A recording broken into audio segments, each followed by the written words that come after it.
Hey there, welcome to the channel. So I recently had a request in the comments on one of my videos for a gluten-free pumpkin roll. So today, let's make one and see how it comes out. I'm Jamie with SavorySaver. I share gluten-free recipes, tips, tricks, and resources to make your gluten-free lifestyle easier. So please consider hitting subscribe and let's get started. So today's recipe, just a couple notes. One, it comes from the website Meaningful Eats. I will link down below to the full recipe, and ingredients are listed in the description, as well as links to any ingredients that you may have a hard time finding.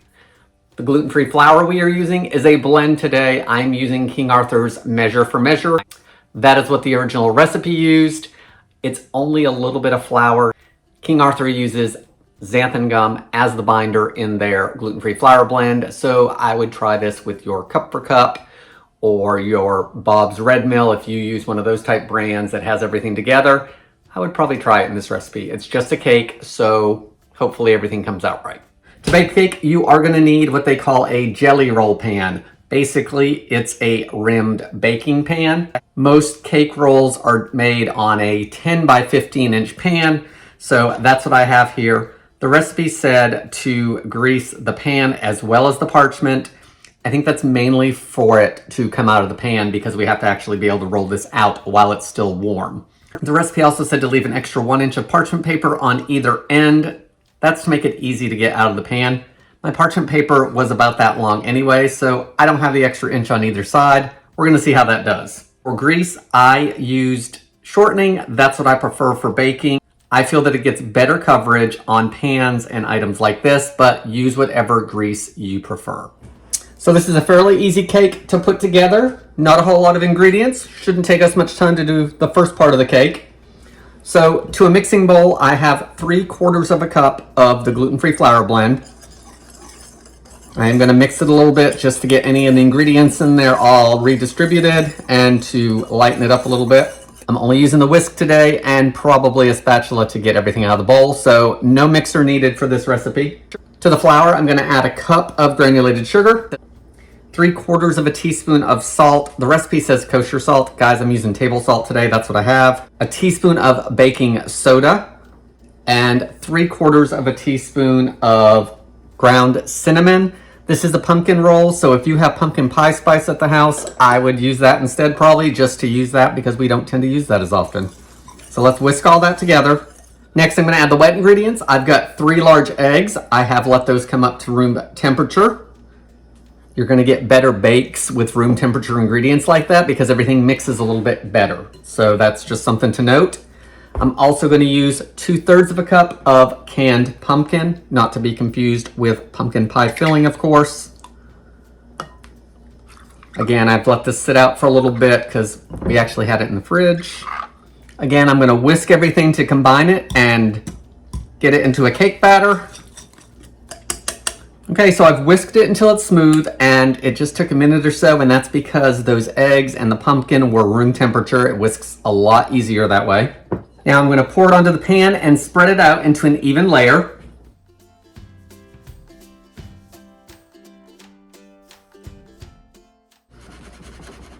All right, guys, I spread it out. I'm just giving it a little shake back and forth, and that seems to have evened it out just a little bit better. Now I need to bake this 350 degrees in the oven for 16 to 18 minutes. You just want to see the edges start pulling away and the cake in the center should be done. Once it comes out of the oven, then we get to do the part that's just a little bit more tedious. We're gonna get this out of the pan and rolled up. So there's a few minutes left of the cake baking, so let's get our towel ready. So I've got a large towel here, and the recipe suggests a large tea towel that is thin and does not have any texture on it because it'll help the cake roll better. I totally agree with that, so I've gotten the thinnest and least textured that I could find here at the house. Now I want to coat the towel with powdered sugar, and you want to be pretty generous with it because we don't want the cake to stick. So do more than you think you need. So that looks pretty good to me, and don't put your powdered sugar away because you are going to need it for the filling of this cake. So let's get the cake out of the oven and transferred over to the towel. All right, so the cake looks good to me, lightly browned, just starting to pull away from the edges. I'm gonna transfer it over to the towel, and it's probably gonna be a little messy, so just be ready to expect that. We have to do it hot so the cake rolls up. So find your best way to do it and just go for it.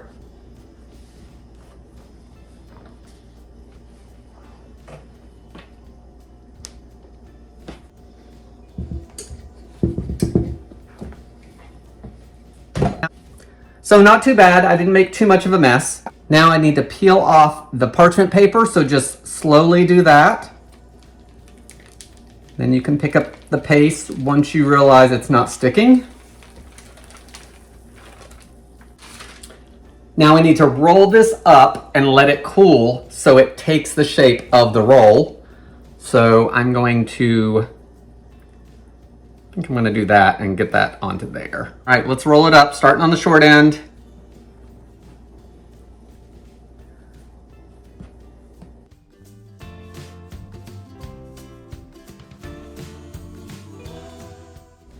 Okay, it rolled up super easy. Now I need to let it cool completely and then we'll fill it.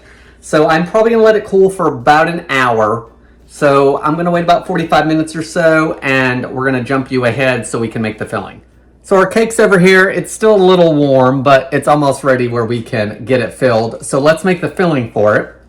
I've got 8 ounces of room temperature cream cheese. So I've let this sit out since about 6 a.m. this morning. We're now pushing 11:30. So it's nice and room temperature.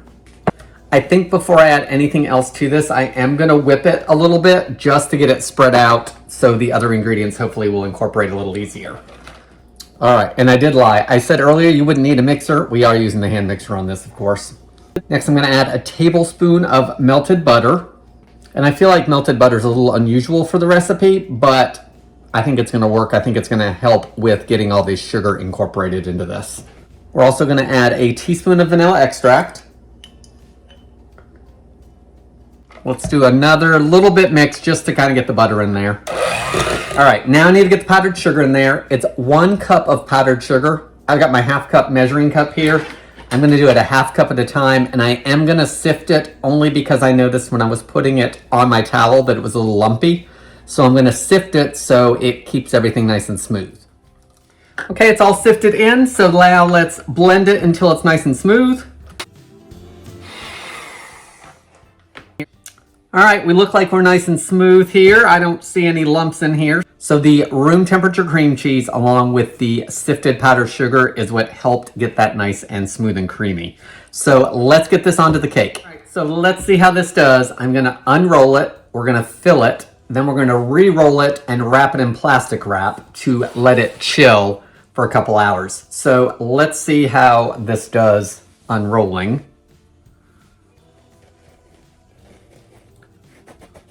Of course, it's sticking because of that powdered sugar.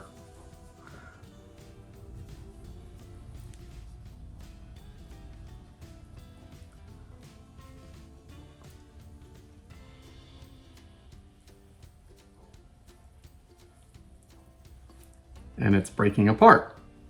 All right, it did break apart. We're gonna work with it the best we can and see what happens. I think we can probably, since it's broken exactly, in half. Okay, it's broken in half, but it's at this end, so I'm hoping when I roll it, it'll roll into itself. So let's try that. It probably should have cooled a little bit longer because it's a little warm down there, so maybe that's why that broke there. But let's put this on. And you want to do it in multiple places, I think, because I think that's going to help it spread a little better. So definitely on that side that broke. All right, I'm going to spread this side first because it looks like it's a little easier to me. All right, since it's broken in half, now I'm going to work on this end and we'll worry about the middle when we get there. I'm going to fill in the gap. All right, let's roll it up and see how it does. Doing it without the towel, of course.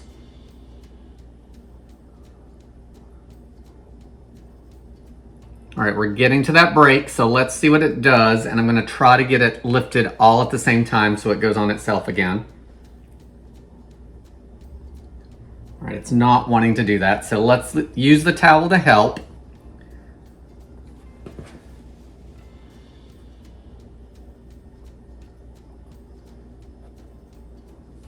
Okay, so you guys can't see it on film, but using that towel allowed me to roll it. So when we get to the top, see the crack here?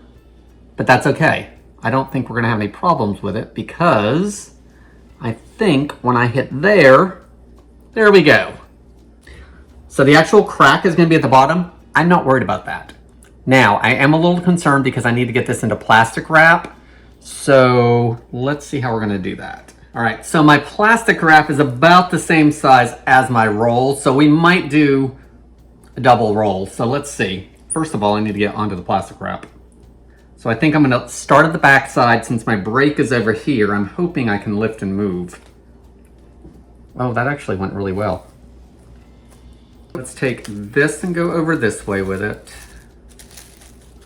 And then let's take this piece, instead of rolling it, let's do this to keep everything in place. Now I'm gonna turn it so I can work with it a little easier.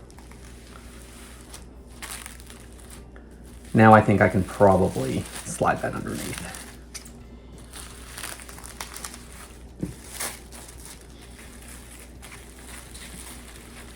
So there's our crack as well as the bottom of the cake. So it's all at the same point. I'm gonna have to do another wrap.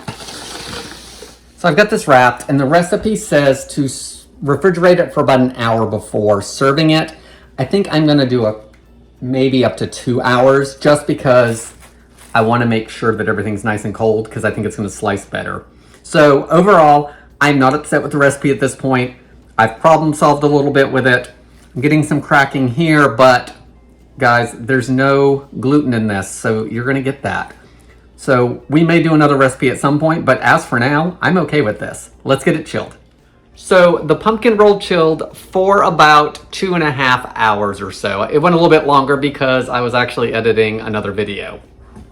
So let's take a look at a couple things before we take a closer look at the pumpkin roll. This is a plastic wrap. So there's sugar on it as well as the pumpkin roll itself. So I'm not sure if that was the sugar dissolving just into the pumpkin roll or if I really needed to let it cool longer. So my first tip on this recipe would be to make sure it's cool, like 2-3 hours cool, not like the hour or so that I left it. It just wasn't cool enough. Let it cool completely. I also think it may help with that breakage that we had. It also stuck to the cutting board. So all the more reason to have it nice and cold or cool before you actually fill the cake and pop it in the fridge. Here's a look at the top of the cake. See the shine on it? That is more of that powdered sugar that's dissolved. So it could be that, it really could be because the cake was too warm still and there was just enough moisture or just enough warmth in there to dissolve that sugar and make it sticky. So you don't want that. I didn't cover this with powdered sugar, but more powdered sugar would be great. Now let's look at the cake itself. Nice spiral there, even with the breaking. The breaking did not affect the cake. I actually was able to get it on the bottom here, so I didn't have any issues with it. So I would not worry about the breakage of the cake, but of course, mine broke evidently in a good spot. So don't worry about that. Like, work around that. Let's not worry about that. If the cake tastes good, I'm not worried about the breaking. So here's the cake. I have the end piece.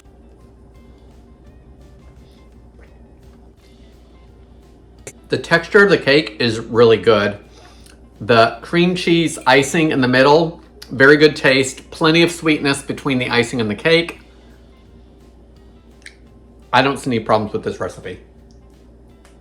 It honestly really doesn't taste gluten-free to me either. Oh, a little bit. A little bit, but not bad at all. Not enough to make a difference. I think that your gluten-eating counterparts are gonna be okay with this. I don't think anyone's really gonna know. Okay, that piece is gone and I could actually go for a second piece. I probably shouldn't, but I could. So recipe, Meaningful Eats, gluten-free flour blend was King Arthur Measure for Measure, which I will link below. I would also try it with your other measure for measure type gluten-free flour blends. If that's what you use at home as another brand, I would try it with this recipe. Recipe was not that difficult. I wouldn't say it's entry level easy because of course you do have to do the whole towel and rolling it. So it's a little more there that can be intimidating, but it wasn't difficult. It's nothing you can't do. I do want to thank B_faithful8489 for leaving the suggestion in the comments on that video. I appreciate it. I also want to thank Brenda. I know you've emailed me a recipe that we will look at some point as well. So leave me your recipes below that I need to either look for, or maybe a recipe we need to try to convert. Always looking for ideas. Guys, let me know your thoughts on this. Have you made gluten-free cake rolls or gluten-free pumpkin rolls, especially this time of year? We are getting ready to go out of pumpkin season and into the holidays. But for now, guys, I want to thank you so much for watching, and I hope to see you in the next video.